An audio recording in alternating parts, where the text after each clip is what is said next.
These are the presentations from the NY-GEO 2018 annual dinner.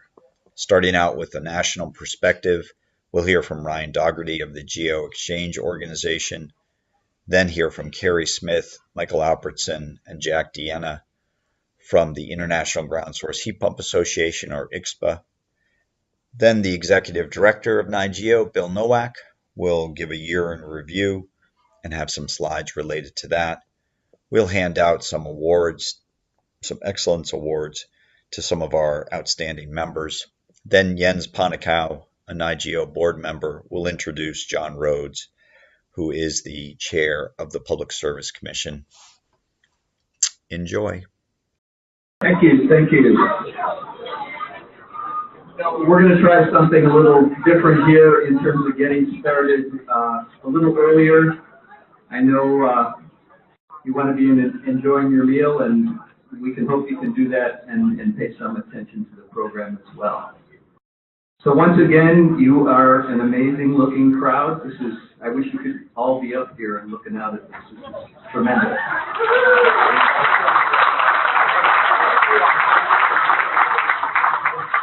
So I wanted to outline the program tonight. We're going to start with a couple presentations on what's been happening nationally. We're going to bring Ryan Dougherty up, and Ryan starts from the Geothermal Exchange Organization.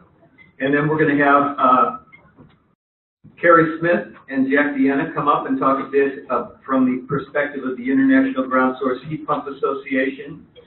And then I'm going to give a short presentation on basically the year in review. And then we're going to have Jens Ponikau introduce our special guest, John Rhodes, and then John will speak. So I would like to start by asking Ryan to say a few words. He will bring you up to date on things that have happened on a national level. It's been an incredible year that way, and I'm going to reinforce some of it later as well. So Ryan Dougherty. Thanks so much, Bill. Thank you. And thanks to NY-GEO and everyone who's assembled here tonight. And I'd like to particularly thank one individual who's a bit of a behind-the-scenes guy who doesn't get a lot of recognition. Give a round of applause for John Travacco. I'm sorry, that's kind of a running gag from last year's dinner. I don't know if you remember that. I hate to revive it, but so it's a new year, and what a difference a year makes. I think if you were here last year, you probably remember my speech, which maybe was less of a speech and more of like a desperate plea to stay engaged with us on national advocacy. I don't want to go into a big post-mortem about what happened in December of 2015. I'm sure many of you are aware that we were left out of an omnibus spending bill that was introduced at 1:30 in the morning, a $1.1 trillion spending bill that was 2,000 pages long, and it was going to be voted on the next day. That's kind of how Congress works these days. Much to our chagrin, we were left out of it, although there were solar and wind credits that were very prematurely extended. We were a bit frantic, but congressional leadership came about at the time and said, whoa, this is a drafting error, everyone. We're going to fix it. And so we had some comfort in that. There was some reassurance, but it quickly became apparent in early 2016 that it was maybe a little bit easier said than done. Everyone was sympathetic to our plight, but no one was really willing to expend the political capital to fix the issue regarding tax credits. So we went through 2016, and we realized that a grassroots advocacy effort was going to be required, and we started putting together a coalition and building support within Congress, which was rather slow going due to the fact that most members of Congress and their staffs really didn't have a good understanding of geothermal heat pump technology. We would go into offices and we'd say, we're here on behalf of the geothermal heat pump industry, and they'd say, oh yeah, the geysers, that facility in California, man, they make so much electricity over there.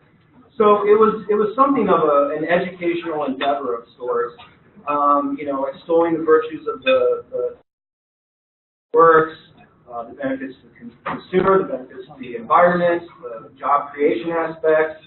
But it was a slog because there's a lot of Congress members, and we were going one by one, trying to persuade each and every one of them. We were lucky in the sense that we did have a champion we identified, and it was a congressman from New York, Representative Tom Reed, who toward the middle of 2016 introduced legislation that would extend the credits at that point. We were slowly gathering co-sponsors of the legislation, but the session in 2016 ended without any action. We kept looking for vehicles that we could attach our language to, and they seemed to keep passing us by. Well, the credits, as you know, expired at the end of 2016, and 2017 was a rocky year for the industry. We were continuing to go back to Washington on a regular basis. There's a number of people here who I was in meetings with repeatedly, and we continued to have a persuasive effect. Tom Reed reintroduced his legislation in 2017, and over the course of the year, we attracted 116 co-sponsors to that legislation. Bipartisan bill, there were more Republicans on it than Democrats, and a lot of the work that went into that effort was here in New York. You know, folks at a certain point, when I was here last year, giving my plea not to give up, folks were very much fatigued at that point about hearing, please write, please call, please email. It seemed like it might not happen. I can understand that folks just wanted to move on, but NY-GEO realized that they couldn't let this inequity in the tax code prevail, and they didn't give up. 11 members of the New York congressional delegation co-sponsored Tom Reed's bill. There were a number of representatives who were on the very influential House Ways and Means Committee. And at the end of the day, we were shocked and delighted and surprised when the House tax reform package was introduced. H.R. 1, Speaker of the House Paul Ryan's baby, he's been working on it since grade school, and it had our credits in it. We had a persuasive effect on a guy who, at the beginning of 2016, was dead set against what we were trying to do. He and his coterie referred to these credits as green torque, which is kind of a bizarre phrase, but we prevailed, and we convinced the Speaker to put our credits in his bill. Unfortunately, due to circumstances, the Senate didn't do that. There was a conference committee to hash out the differences in the tax bill, and we didn't make it in. But we were given assurances that we're going to take care of you. We had heard that before, but lo and behold, again, late at night on February 7th, they introduced another huge legislative package, like after 11 p.m. This is how things are done in Washington, and we were in there. And so, you know, there was a bit of theatrics. Nancy Pelosi gave an 8-hour floor speech over DACA, and Rand Paul filibustered till late in the night. But President Trump, on February 9th, signed the credits back into law.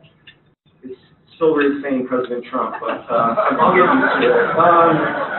So the credits are back. I think everybody's feeling good about that. Because it gives the industry a bit of breathing room, right? They're active until the end of 2021, and it's a bit of a runway that we've got to create viability and sustainability within the industry. There's an added benefit to the work that we did in Congress, and that is we went from having a Congress that was completely unfamiliar with this industry, aside from the couple of members that had the technology in their own homes, to a scenario now where we have a huge majority of Congress members who are familiar with the technology, familiar with the industry, and what it can do for America and their constituents. So we're going to continue to foster those relationships. There's going to be unprecedented turnover in Washington this coming fall, and we're determined to make sure that we're educating all the new incoming freshman legislators. In my mind, there's a lot of work to be done to create a runway beyond 2021 when the credits end, and that's a lot of the things that folks at NY-GEO are doing, creating consumer awareness, working with regulators and utilities to engage them and influence how they develop and design rates and programs. And in a lot of ways, New York and the work that the folks in this room are doing is like the model, in my mind, for what the other states in this country need to be doing. So in the coming years, I truly want to work to essentially, extol and promote and replace the model in other states with what you guys have developed in New York. So, a lot of people say, oh, GEO, congratulations, you did it. No, we all did it. This was a collective effort, and I can't thank everyone in the room enough for taking a part in this. And I look forward to working with all of you in the years to come to help grow this great industry. Thanks so much.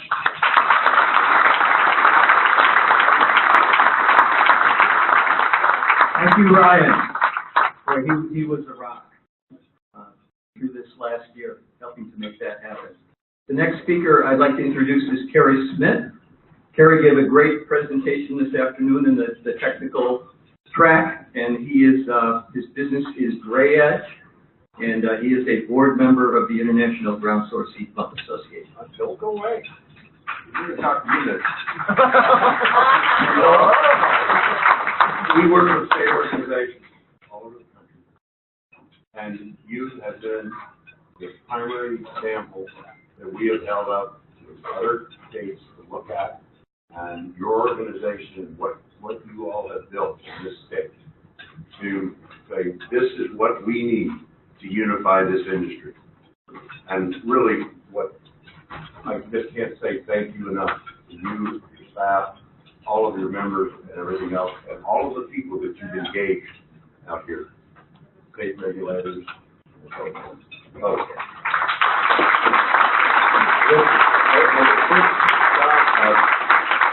I was going to be the board liaison up for IGSHPA and all this good stuff because I get a chance to work with Bill quite a bit.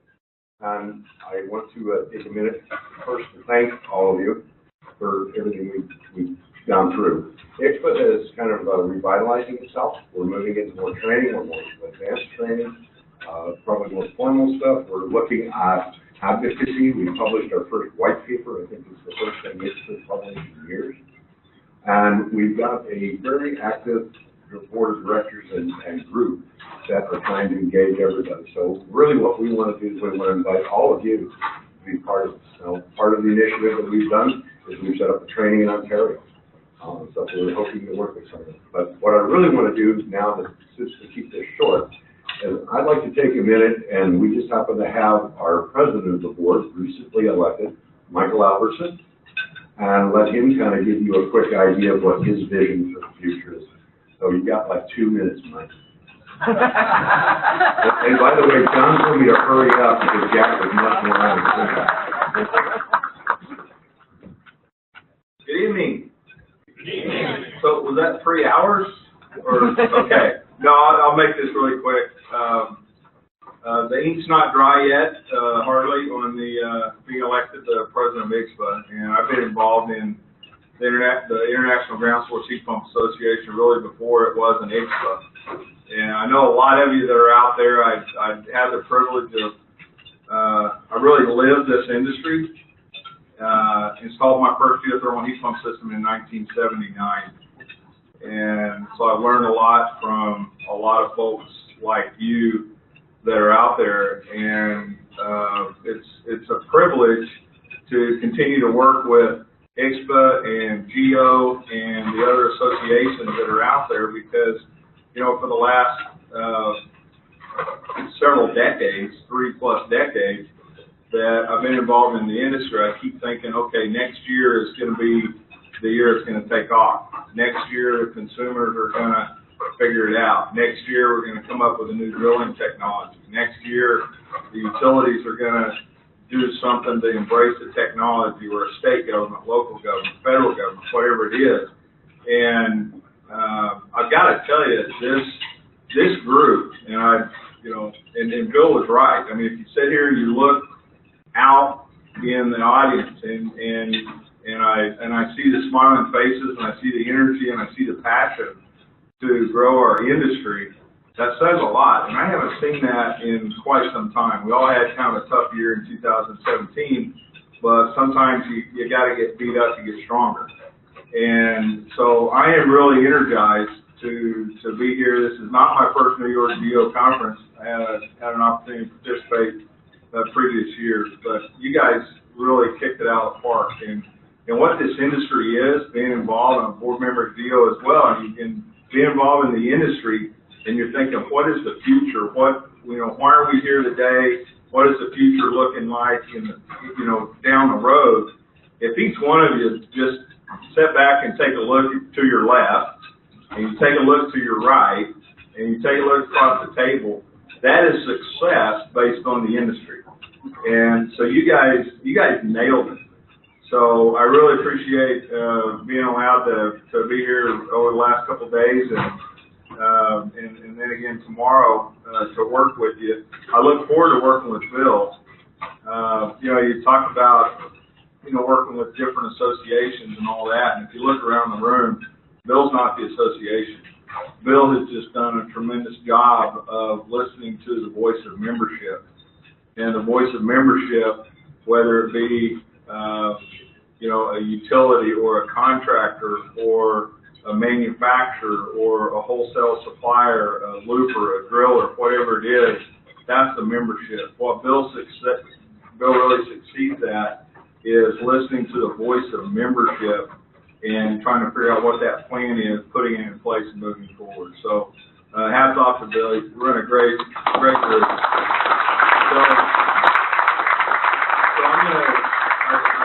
I made mention to Bill yesterday, last evening, and I told him I want to spend a little bit more time with him. Maybe it was this morning. My day's going to go by really quick. But I told Bill I want to spend some time with him as the president of IGSHPA and the rest of the board to try to figure out what IGSHPA can do from a training, research, development, advocacy, to take some of the things off your list as N.Y-GEO and as membership that IGSHPA can do to help GEO out, N.Y-GEO. And there's a lot of things that I've seen as far as getting the conference together, getting the energy level up, getting the passion in meetings like this, that I know that we as IGSHPA, we as the rest of the industry can learn from Bill as well. So thank you so much for allowing me to have a couple of minutes here, and really appreciate all the enthusiasm and the passion that you guys have. So thank you very much.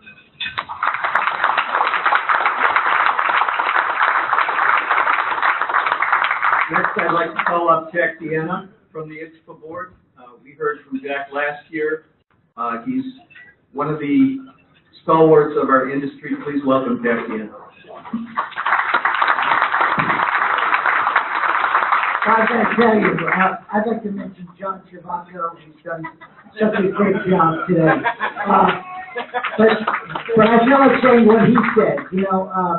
The whole deal here is, I've been here since this conference has started, and I used to be 6 foot. But I'll tell you, I speak about 100, 120 days a year, and every one of my talks I point to N.Y-GEO about what can be done. And I was just up in Ontario for the Ontario Geothermal Association, sitting at that table over there, those Canadian guys. But I'll tell you what, this, as Michael said, this is the year. You heard this morning when John Franciscina talked about the fact that he's going to come with IGSHPA, N.Y-GEO, and Framingham College, Farmingdale College to sponsor training. And that's what this is about. You also look around the room and you see a lot of young people. You see a lot of old people too, but you see a lot of young people, and that's really what we need. This technology is the technology of the present and the future. And like Michael and everybody else said, we need young people to take this over. I mean, I'm 72 and I only have another 20 years to work, so somebody's just going to have to walk me up here. But the whole thing is this N.Y-GEO, and the fact is that we're sitting across from people that are utilities, that are congressmen, that are senators, that all know what we do. And you know what? It's great to see it, because before, when we thought about these people, we thought, oh hell, they're never going to be part of us. Well, we're all together now. Okay, and if you look at our exhibitors, they're from all diverse corners of the industry. We even had a drill rig down there that'll fit in your basement in case you want to take it home. I think Scott will sell it to you, But the guys in the back are probably clapping because it's their product. But the fact is, we've got mothers in one room, one part, right there. Mothers get it, right? They get schools. And what is our industry? Our industry is the future, and schools are the future. So if we put this in schools like we've done in Buck, we've got some of the best minds in the industry right here in New York. And I got to tell you, if you can do it in New York, you can do it anywhere. So give yourselves a hand. Bill, your crazy old hippie who shaves his beard, he's actually wearing shoes tonight. Now let me get this straight. There's something wrong with this universe when Zach is in a suit and tie and Bill's got shoes on. What the hell is going on? So thanks very much. Have a great conference. And thanks, John, for that.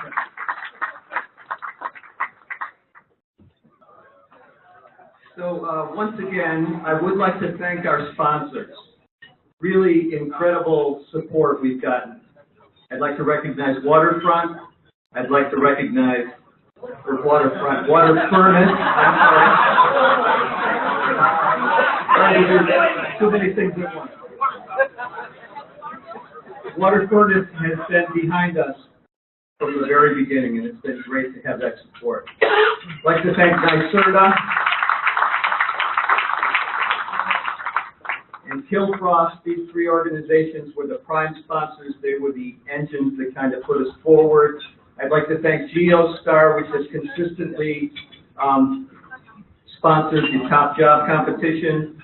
ZBF, which sponsored the happy hour. I think everybody is happy about the happy hour. Princeton Health, which sponsored lunch today and was not responsible for the long line in any way. And National Grid, which is going to sponsor tomorrow's lunch. And finally, the three scholarship sponsors that we have, the Sierra Club Atlantic Chapter, TSAG Long Island, and Versa Profiles. And in that connection, there are several students here tonight, and they were some of the scholarship recipients. And if you would, I would like the students to stand. The students are in the audience.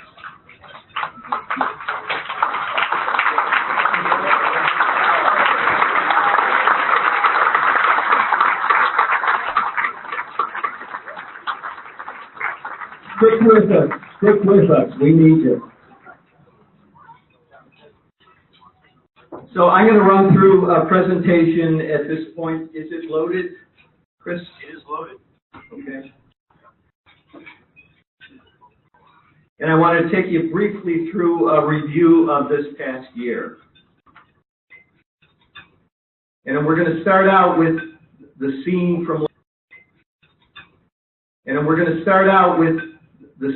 from last year's conference. And that was April 19th, 2017. There we were, not on that hill. All set? Going. And the first thing I would like to do is remember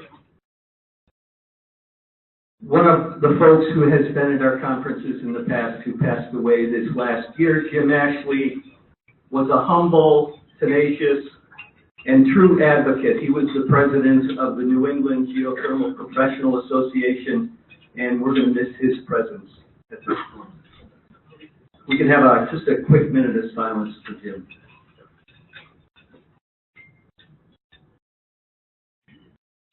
Thank you. And I want to take us back to where we were at that time last year. There were some negatives and there were some positives. And as much as there's a lot of kind of back-patting going on here, and people are congratulating each other for jobs well done, and there have been some fabulous jobs well done, it has been a tough year for the geothermal industry. And these are some of the things that were happening when we started last year. The federal tax credit had gone away, and that was a major blow to the industry. And at the same time, the federal support for fossil fuels was continuing and even extending. You know, you often hear it should all be a level playing field. There shouldn't be any incentives. We really need to look at and know all the incentives that are in place for the fossil fuel industry at this point.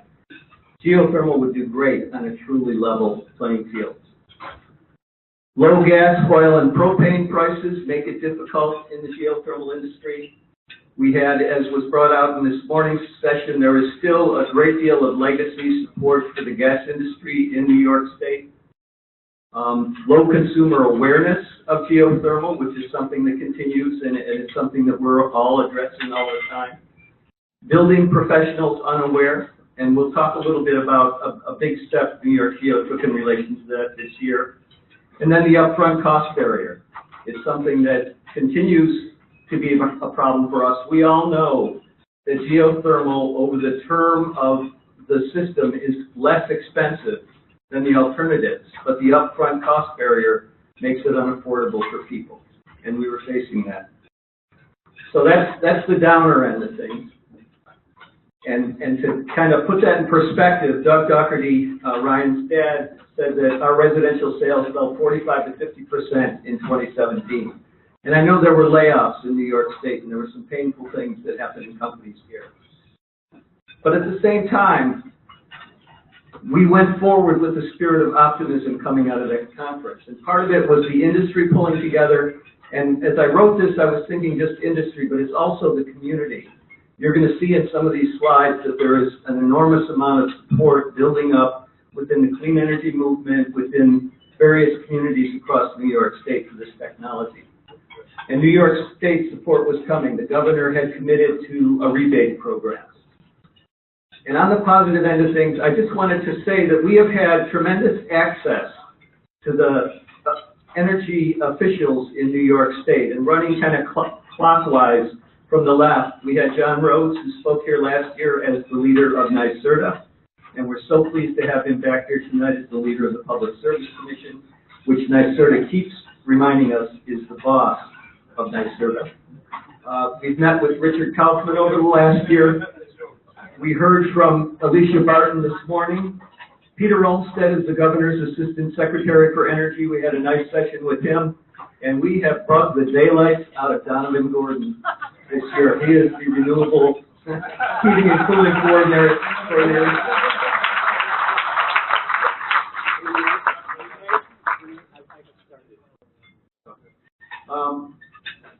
So thank you for that access. I can't compliment the governor enough for the fact that we have been able to have really good dialogue.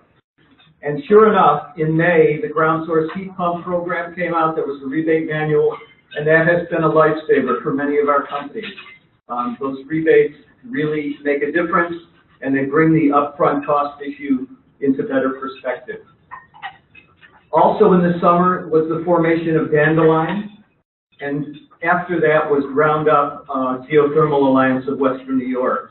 And these are important steps. I think the jury's not in yet in terms of, who is this positive for, but I think folks are seeing that this is a wave of the future, kind of companies working together to address the upfront cost issues and finding ways to make geothermal more affordable. And then we got engaged with the utility companies. There are 3 rate cases that we have been active in over the last year. National Grid, Central Hudson, and Orange and Rockland is just getting started now. And it is wild being involved with these rate cases. It is people who talk in acronyms, and they have kind of a system for going through these things, and trying to catch up and be part of it is a very interesting process.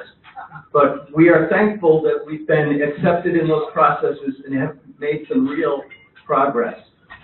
There are 3 main issues that we've been dealing in those cases. One is gas expansion. The second is the subsidy of non-geothermal customers by geothermal customers, and we'll talk about that a little more. And then there's something called earning adjustment mechanisms. And these are things that were put in place by the PSC to allow companies to make some revenue off meeting some goals relative to environmental goals. And the main ones that we've been dealing with there are peak demand reduction, energy efficiency, distributed energy generation, which basically means generating renewable energy, and beneficial electrification. And when you look at all 4 of those, I could talk for 20 minutes about how we fill those, but just think about it. Geothermal is probably the best technology, at least to my mind, for each of those. But we run into a situation where there's not a mechanism in those things for funding geothermal. They're set up either to fund electrical technologies or gas technologies, but not something that bridges the two. And the ground source heat pumps are also not part of the metric they use to measure those things yet. So we're really kind of struggling at this point to become part of that process and get recognized. There have been some real successes in the National Grid case. There is a carbon reduction EAM, and they came out with some very interesting metrics that did include geothermal. And for carbon reduction, they looked at a lifetime. So they're saying for electric vehicles, they save about 3.8 tons per year, and they have about a 10-year life for 38-ton lifetime carbon savings. Air source heat pumps, 3.5 tons a year for 15 years, and then ground source, they judge 5 tons at 25 years for 125 tons of carbon. And that's useful for us to have an official metric. We would like to engage the process. We think the numbers look even better than that, but it was interesting that that came out of the grid case. Relative to Central Hudson, I am excited to be standing here today to be able to tell you that their joint proposal was filed today. So if it was yesterday, I wouldn't be able to talk to you about this because it would be confidential information. But, you know, I mentioned how there's no mechanism for funding programs. In the Central Hudson case, they are earmarking $4.5 million from something called the ETIP, which is like the acronym, the Efficiency Transition Implementation Plan, that can be shifted to beneficial electrification. So this is a real positive step in that regard. So moving backwards in that list of earning mechanisms and subsidizing and gas expansion, we are calling this the Wyman premise. And what it is about, when you think about it, when you're paying your electric bill, you're basically paying a monthly charge. In this case, you might not be able to see it. It's $17, and then you pay a volumetric charge for every kilowatt hour you use for the distribution system. And the Wyman premise says that basically that should cover your electric bill, and if you bring on a ground source heat pump or an electric vehicle, you're using more electricity, but you're not really taxing the distribution system any more than you were before. And we had a victory as we talked about this in the Central Hudson case, and it was filed today. People in the Central Hudson District, if the Public Service Commission approves that agreement, will get a rebate of $264 a year if they have geothermal systems.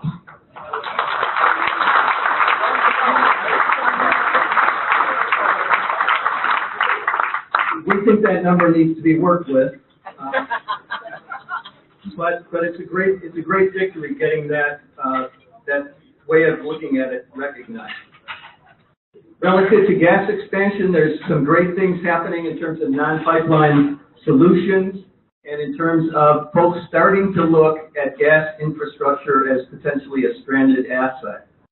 And how much can you invest into assets that are basically not going to be able to be used in a future that is carbon-free. I mentioned that I was going to talk a little bit about things in the community. J.Egg did something tremendous this year. He went on a tour that was sponsored and funded by NYSERDA and organized by New-York-GEO and NYSERDA. He went to 6 communities. We have constantly tried to reach out to engineers and architects. We reached 160 of them in those 6 cities, and Jay was able to talk for a day to them about geothermal and really getting them comfortable. At the same time, there were community sessions organized by Renewable Heat Now, which is a great coalition. I urge you to visit their table downstairs tomorrow. And there were 8 different locations. This is the New Paltz meeting. This is the Albany meeting. This is Croton-on-Hudson. And that is the Long Island meeting. So these were great sessions. And you'd be amazed at the movement that's growing at this point around geothermal and renewable heating in New York State. Also during this past year, National Grid launched the Geothermal Demonstration Project. which we've heard about, and they were one of the top job applicants. So that was a really positive development. There was a Climate Solutions Summit that happened in Rochester in October, and there's another one coming up in May, May 19th in Syracuse. And if any of you are in the Syracuse area, I urge you to go there. Geothermal was well represented in the first summit and will be in the second one as well. At the same time, NYSERDA has been coming forward with some bold and important plans. This is the community campaign, and it's based or modeled on the Ithaca, the Tompkins County Heat Smart Plan. And they're looking to expand out into several communities with local organizations kind of taking the way in gathering customers who are interested in geothermal and educating them. At the same, a month later, they came out with the Geothermal Clean Energy Challenge, which is a function of both NYPA and NYSERDA. And this is for larger buildings, by and large, for state buildings, hospitals, schools, and we're really looking forward to some great projects coming out of that. In December, we held a Renewable Heat Now rally in the Capitol building. It was kind of the culmination of the 8 community meetings. And then in January, the governor came forward and pledged to set energy efficiency targets. And we heard Alicia Barton talk about that today. We're excited to see what the governor comes to with it. One of the ways of measuring energy efficiency is to decrease the amount of electricity used. We find a very solid recognition both within state government and within the clean energy movement that geothermal, which increases electricity use but also increases the efficient use of energy, should really be taken into account as part of this. And we're looking forward to seeing how that's going to work. And then the tax credits. This was an incredible piece of news that came on February 9th. There are 4 people in the room that I want to particularly recognize, but I know many of you were responsive when we put out calls to get in touch with the Congress, and I want to thank you for that. But Joe Parsons, who is was the chair of IGSHPA, and then Amanda Schneck, Bob Wyman, who was on several of the trips to Washington, and Brian Dougherty.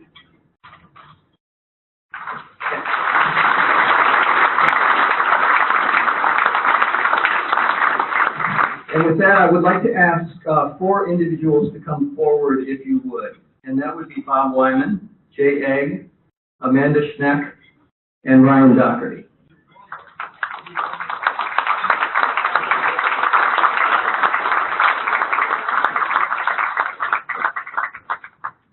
Before I tell you why, though, I would like to ask folks in the room to do 4 things. The first is to consider becoming a member of NY-GEO. There's a flyer at each of your places. Membership is what makes us tick, and we can use more members. We would really encourage you to join. There is a 10% member discount until a week from today, and please consider joining NY-GEO. We are not going to give out formal evaluation papers, so thing number 2 you can do is if you have any comments about how this conference went, how we can improve it, please send that to us. We might send, a request in the coming week, but the more you can just volunteer and give us feedback, that would be helpful.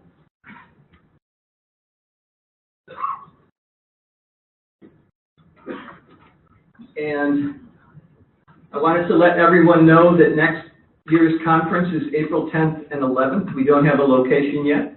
The third thing you can do is put that into your calendar right now. And the fourth thing is, I'm not particularly religious, but if there's anybody here who prays, I would like you to pray that the following individuals stay involved with this conference because they did incredible work. And please stand as I mention your name. Zach Fink. Zach really came forward this year. Got involved in a major way and really took incredible responsibility for a lot of what happened. And as John Franciscina says, he looks good too. I'd like to ask Desiree to stand, Desiree Bonson.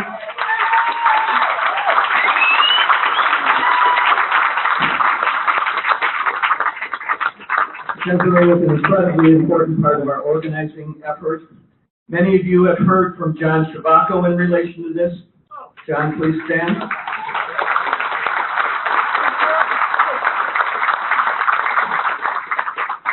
I'd like to ask Renee Vogelsang to stand as well.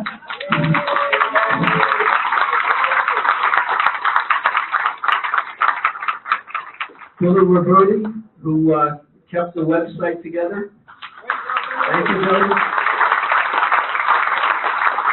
And there were several folks from NY-GEO. Scott Smith, are you able to stand at the moment?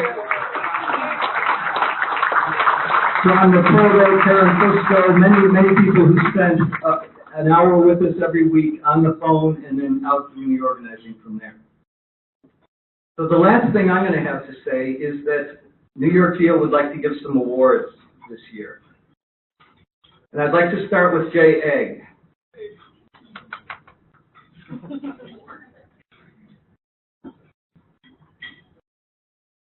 So Jay is an amazing person. You know, I mentioned the work that he did this fall. Going out to places, you know, in a complete state of exhaustion and talking for 6 hours and then going to the community meeting and giving a great presentation there. All this time is while Christy was undergoing a serious medical situation, which the family pulled through in an incredible way. But it was unbelievable watching Jay in action. So thank you.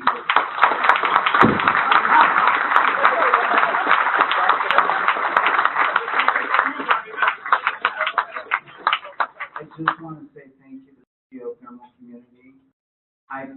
Christy's blog has about 20,000 views, far more than anything I've ever done in geothermal, and that's because of all of you. And I know all the prayers and the wonderful, I just can't say enough. Thank you.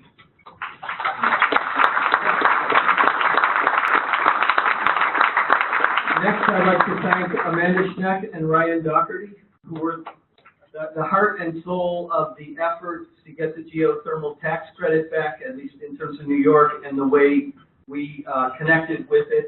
I know there were a lot of people in the room and in the nation who did a lot as well, but they just they were tenacious, they stayed in the trenches, they motivated other people to be involved, and we owe a lot to them.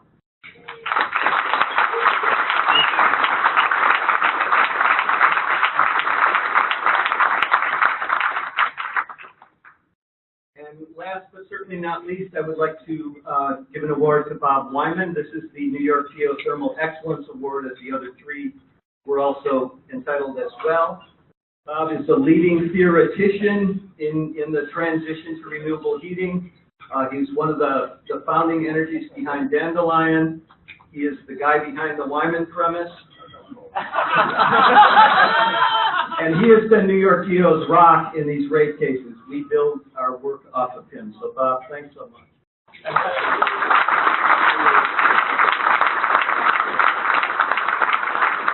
And with that, I would like to call Jens Ponikau up to introduce PSC Chairman John Rhodes.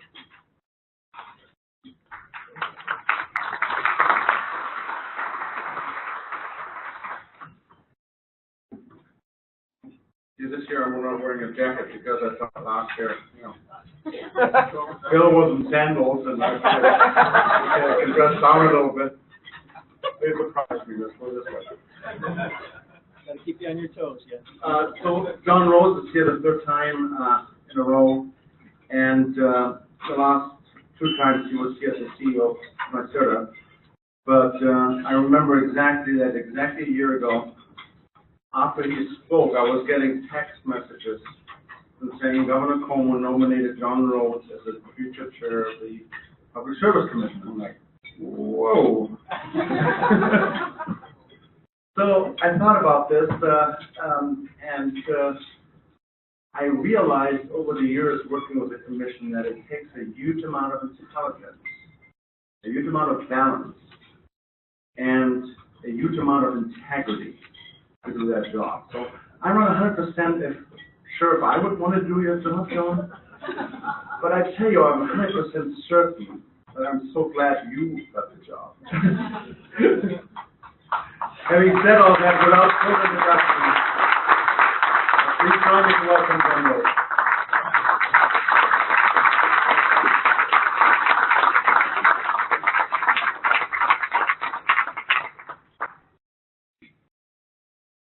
So thank you, Jens, for that. I remember that evening quite well. There were things going on, some of the texting that you're mentioning. Some things have changed, some things are the same. I remember there's a lot of mention of John Chivacco last night. So at least things remain true. So thank you for having me here again. I'm wearing a different hat, but it's one that still makes me care a lot about this resource. So thank you for having me here and letting me share some thoughts about geothermal.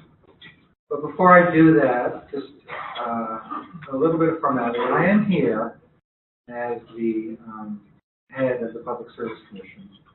I'm also here at the instruction of Governor Cuomo because Bill and all of you invited him to attend. He couldn't make it. I'm not sure, which gods he was listening to, but he asked me to come in his stead. And I politely said, yes, I'd love to. And forgot to mention that I was already coming. So I'm here as his deputy, but importantly I'm here to convey his admiration for the work that you're doing and high expectations for the work that you're going to do. So with that, we've got this thing in New York that's called REV, and I know that some of you have spoken about acronyms, and this is an acronym. It's Reforming the Energy Vision.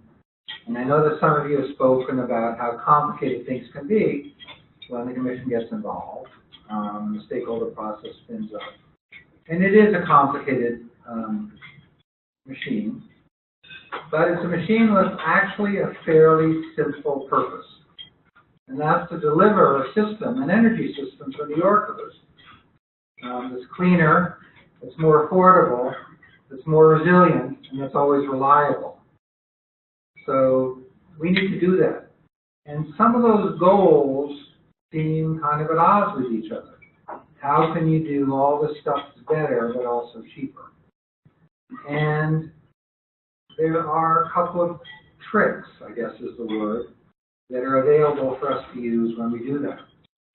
So one is we can notice, and Bob Wyman, who got mentioned last year as well, sort of has pointed something out, that there is value in the system, that sometimes the current mechanisms don't do a great job of revealing. Well, if you can reveal that value and then you can reward that value, then you can sort of say, well, this project's more valuable. You can say, well, I can pay a little bit more for it, and you can get a few more of them built. So there's a point about value. There's a point about markets at scale. If everybody is doing things as a small enterprise, 6 people, 2 trucks, it's hard to really build a market. And it's really hard to serve 19 million New Yorkers. But if you can get to a model where lots of people are doing this work, then you can have a market where customers are aware of what you're doing. A lot of the things that need to be right are right. You've got businesses that are investing in their future. And I don't know if that means people training. I don't know if that means smarter buying. I don't know if that means better work management systems.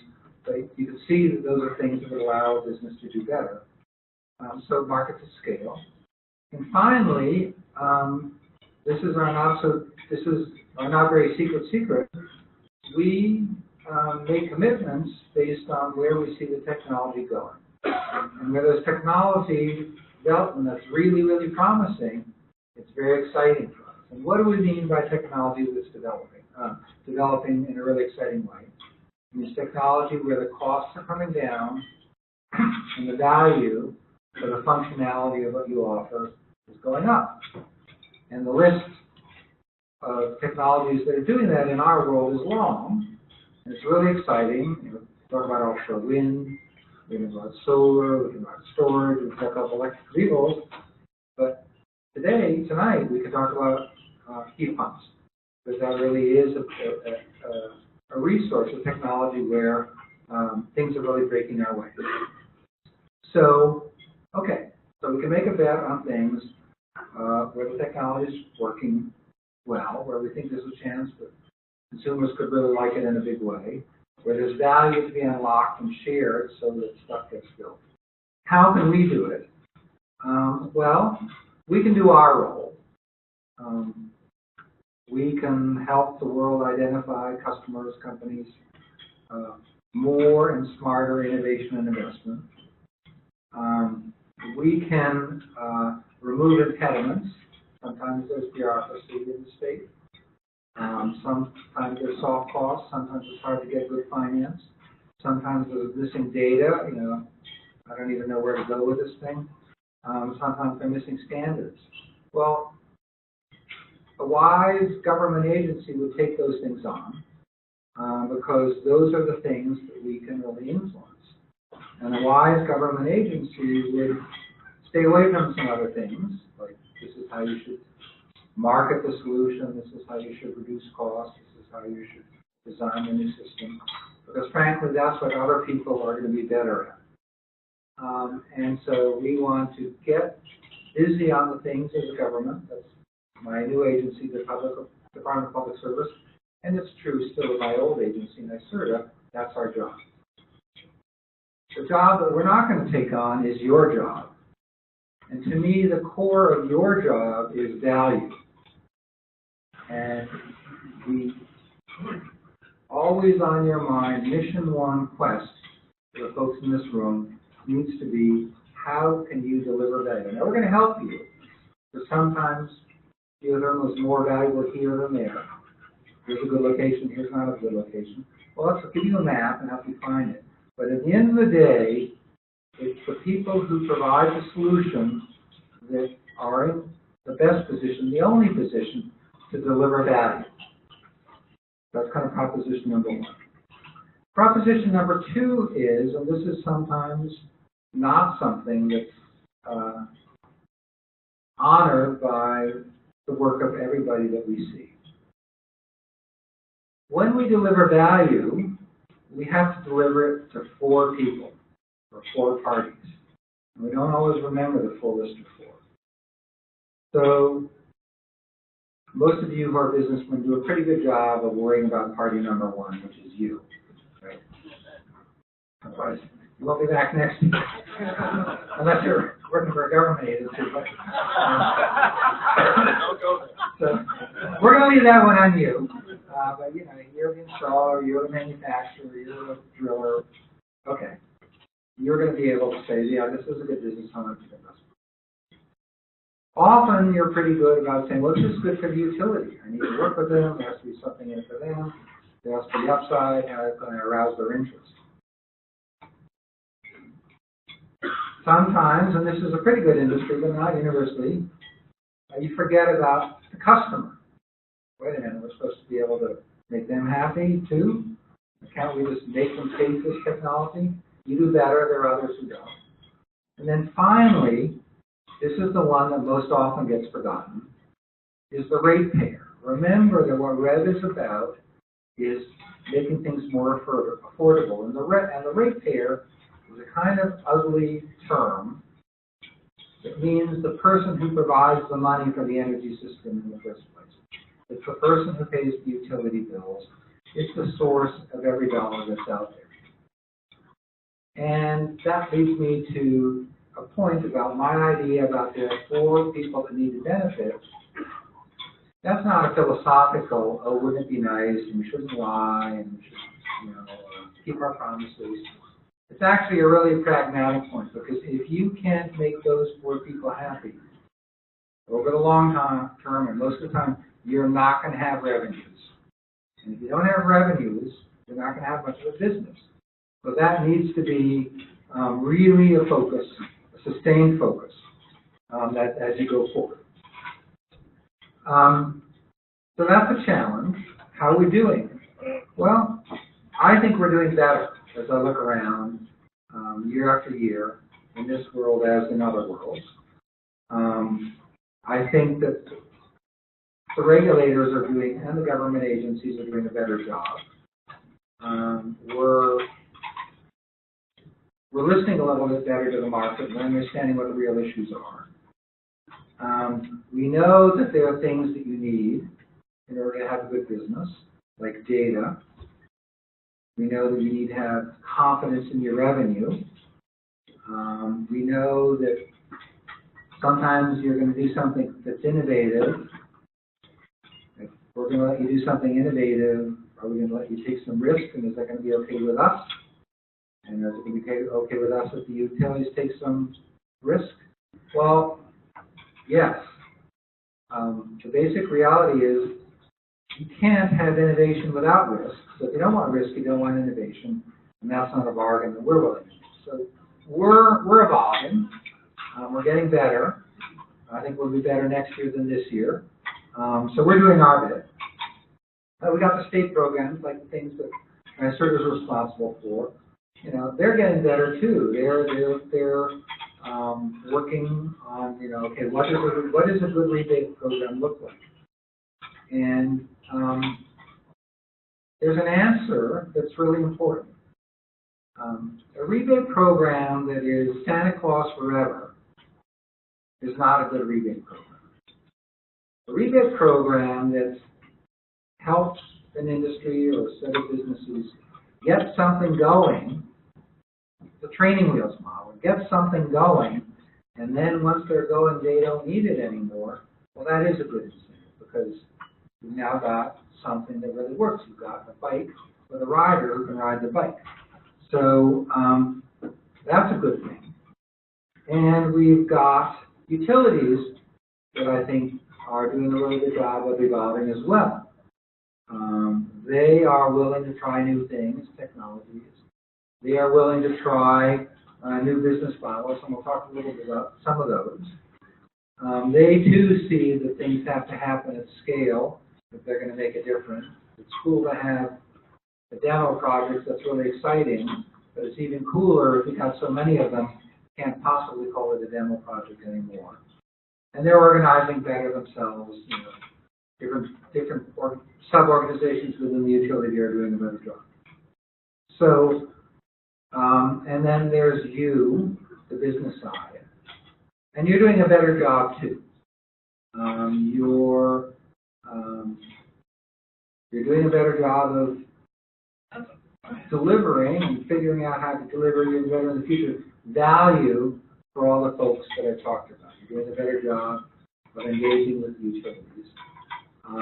And you're doing a better job of thinking about what this business industry could look like if it really grew up. Growing up means not 10% more than now, but what about 400% more than now, some number like that. That would be a little interesting. So that's pretty exciting stuff and very encouraging. So what I've talked about is our approach to pretty much any resource that we're going to be paying attention to, solar or energy efficiency. But there are some things about heat pumps that deserve to be mentioned kind of specially. So why do we care about heat pumps? Well, we know that it's a huge and necessary building block for our climate and energy goals.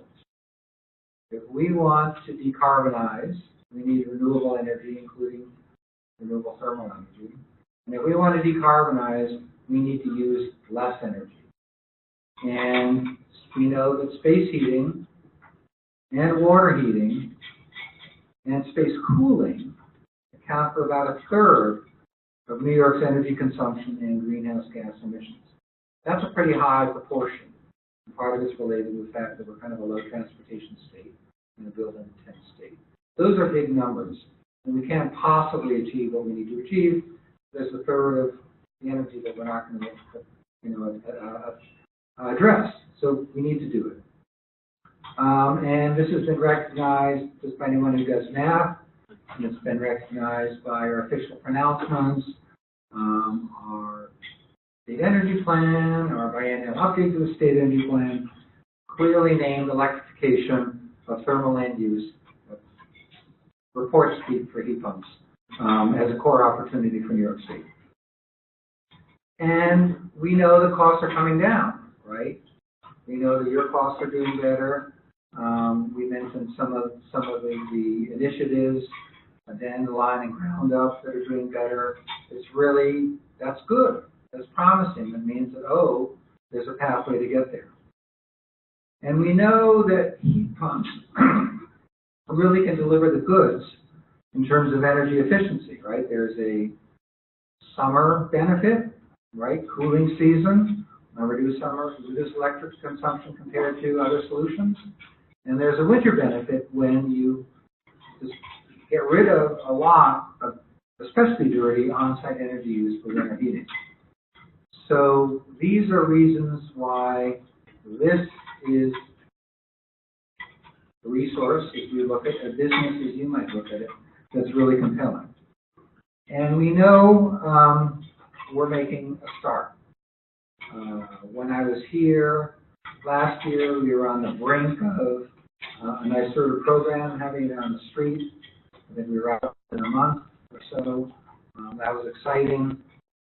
We know that you guys are achieving some of the cost reductions that I've already mentioned. You're being very effective in awareness. You're being very effective in advocacy. There's a lot of good that's going on. And we know there's more to come. And this is where I want to put the ask to you, which is bring us more that we as a state can say yes to. Bring us the most promising solutions, and bring us the smartest possible solutions so that we can say yes. And we're not interested in being mysterious about what it takes for us to say yes. We know what we want. The principles are, we want to see long-term cost reduction. We want to see steady market growth. We want you to come to us and ask for incentives, but they're the training wheel incentives, with a promise to do this, we're going to get better, and you won't need to do this for us anymore. Help us understand that, we kind of know generically that it's not one size fits all. There are different sectors, different needs, different climate zones, different kinds of solutions. Help us get those right so that our solutions work for real New Yorkers.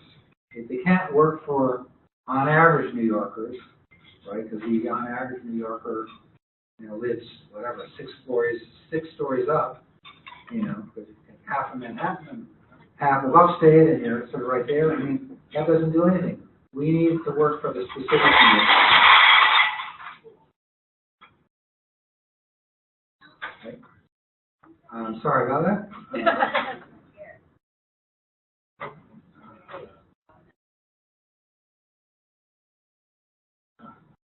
So we're okay.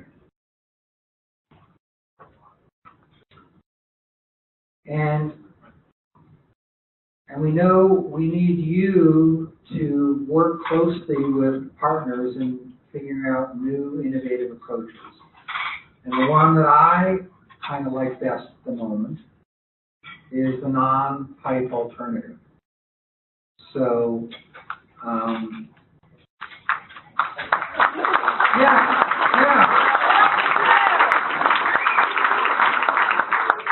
Now, people will have different reasons for love. But I'll tell you, which is, say you've got a chance to spend a lot of money on business as usual infrastructure, electricity, lay a lot of copper, gas, lay a lot of pipe. And that's a lot of money, and then that's one side. And the other side is I can spend a lot less money and get the same outcome. I can get homes that are comfortable. I can get homes that are comfortable, I can get reliability, I can get safety, and I don't have to spend more. I ought to like that. And I think we all can like that. But it takes work to make those solutions pan out. And that's the work we need from you. So work with us. Work with us as the state agencies.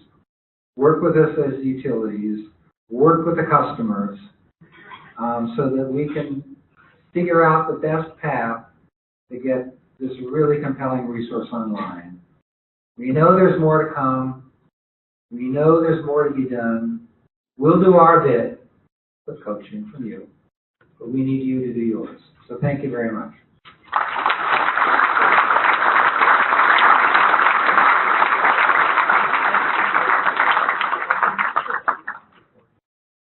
I'll take a couple of questions if there are.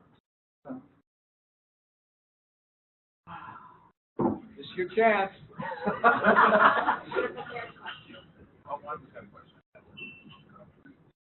Remember, he's a guest. What do you say? Nothing? Very good. Such a great job. Thanks, John. Thank you very much. Everyone's just tired. There's a bar.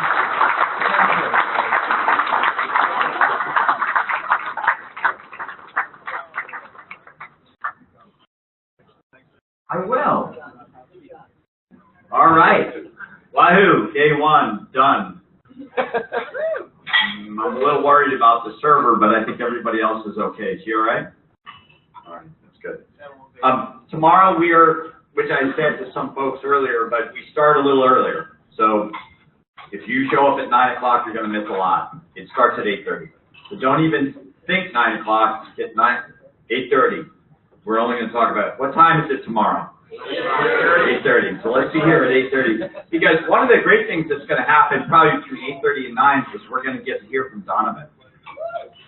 That is great. That's great. And then we've got a terrific utility panel as a general session. So we'll hear from many of the utilities that serve the state and some of their perspectives. So that'll be terrific. And then we've got a bunch of sessions. Top Job was in a session today, and the awards are tomorrow at the last session. So we're going to go into a general session to close just shortly, and then we'll go and we'll have the results from Top Job. So thanks so much for everybody coming out. Yep. By the way, this is John Tobacco. We hope you enjoyed this presentation from the NY-GEO 2018 conference. We would like to thank our sponsors, exhibitors, speakers, and attendees for making this such a great event. For more information on this conference, including speaker bios, presentation slides, great photographs, and more session recordings, go to our website at nygeo.org. That's ny-geo.org. Thanks.